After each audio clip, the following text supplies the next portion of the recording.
ہر باپ کی یہ خواہش ہوتی ہے کہ وہ اپنے بچے کو بہترین کھانا کھلائے پلائے، کپڑے لا کر دے۔ والدین کی ذمہ داری صرف کھلانے پلانے اور پہنانے اوڑھنے تک نہیں ہے، انہیں اچھے سے اچھے تحفے دے، ان کی منہ مانگے فرمائشیں پوری کرے۔ لیکن حضور صلی اللہ علیہ وآلہ وسلم کے بقول ان سب تحفوں سے بڑھ کر تحفہ یہ ہے کہ وہ اپنے بچوں کو بہترین اخلاق اور ادب سے آراستہ کرے۔ اگر وہ انہیں کھلا کھلا کر خوب موٹا تازہ کر دے لیکن ان کے کردار کی تعمیر پر کوئی توجہ نہ دے تو اس سے بچوں پر کوئی احسان نہیں کیا اس نے، بلکہ ان پر تو ظلم کیا ہے۔ بعض لوگ اپنے بچوں کے لیے دنیا بھر کی دولت اکٹھی کر لیتے ہیں اور دنیا سے رخصت ہوتے وقت اپنے بچوں سے کہتے ہیں، بیٹا میں تمہارے لیے اس قدر دولت چھوڑ کر جا رہا ہوں کہ تم ساری عمر بیٹھ کر کھاتے رہو تو بھی کم نہ ہو۔ لیکن چونکہ بچوں کی اخلاقی تربیت خام رہ گئی، اس لیے باپ کے مرتے ہی بچے اللوں تللوں ساری دولت ٹھکانے لگا دیتے ہیں اور پھر معاشرے کے لیے ناسور بن جاتے ہیں۔ اگر والدین بچوں کے لیے اکٹھی کرنے کی بجائے یعنی دولت اکٹھی کرنے کی بجائے ان کی صحیح تربیت پر لگائیں، تعلیم پر لگائیں، شاید بچوں کا مستقبل بہتر ہو جائے۔ تعلیم کے نظام کو ہم یہ سوچتے رہیں گے یہ غلط ہے وہ غلط ہے، نمبروں کی دوڑ میں نہیں، اب ہمیں تبدیلی نوجوانوں نے لے کر آنی ہے،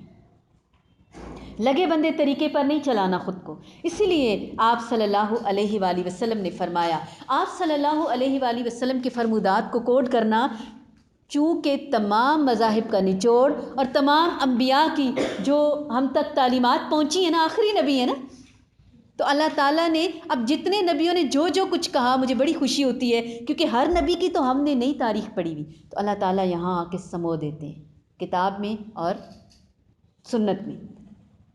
تو اللہ تعالیٰ کے رسول صلی اللہ علیہ وآلہ وسلم نے فرمایا، والدین کا بہترین عطیہ یہ ہے کہ وہ بچوں کو حسن ادب سکھائیں اور ان کی شخصیت کی صحیح تعمیر کریں۔ امام غزالی رحمہ اللہ لکھتے ہیں کہ قیامت کے روز آدمی کو سب سے پہلے اس کے اہل و اولاد پکڑ پکڑ کر اللہ کے سامنے پیش کریں گے اور کہیں گے، اے ہمارے رب، ان سے بدلہ لے لیجئے، ہماری جگہ ان سے بدلہ لے لیجئے۔ اس نے ہمیں ویسا ہی جاہل رہنے دیا جیسے ہم تھے، یعنی اس نے نہ ہمیں علم سکھایا کہ ہم نیک اور بد میں تمیز کرنے کے قابل ہو جاتے، نہ ہمیں اچھے اخلاق سکھائے کہ ہم نیک کردار بن جاتے۔ اس سے معلوم ہوا کہ اولاد کی تعلیم و تربیت اور ان کی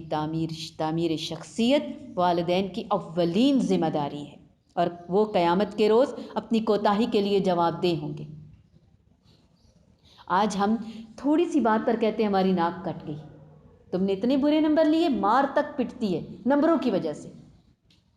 نمبر کون سا یہاں لکھے ہوتے ہیں، سامنے تو لوگ تو آپ کا اخلاق ہی دیکھتے ہیں نا، وہ نمبر جو آپ کو رب سے نہیں جوڑ سکے جس نے ہمیں پیدا کیا ہے، وہ نمبر جو آپ کو با کردار اور با عمل اور با شعور اور با ہنر نہیں بنا سکے، ان نمبروں کا کیا فائدہ؟ آپ نے یہاں کے بھی نمبر لینے ہیں اور آخرت کے بھی نمبر لینے ہیں۔ اب اس کلاس کے ذریعے اس امتحان کو بھی پاس کرنا ہے اور بی ایس سی کے امتحان کو بھی پنجاب یونیورسٹی سے یا کسی بھی یونیورسٹی سے اسی بک کے ذریعے، اسی کلاس کے ذریعے، اسی کلاس کو بیس بنا کے وہ بھی پاس کرنا ہے آپ نے۔ غنیمت جانے اس موقع کو۔ بچوں کو جہنم میں ڈالا جائے گا، بچے روئیں گے، کیوں ڈال رہے ہیں ہمیں؟ بتایا جائے گا آپ نے یہ نہیں کیا، آپ نے یہ نہیں کیا، وہ کہیں گے پھر تو ہمارے والدین کو ڈالیں، ہمیں کیا پتہ تھا، انہوں نے مار مار کے ہمیں دنیا کا علم تو دیا، آخرت کا نہیں دیا۔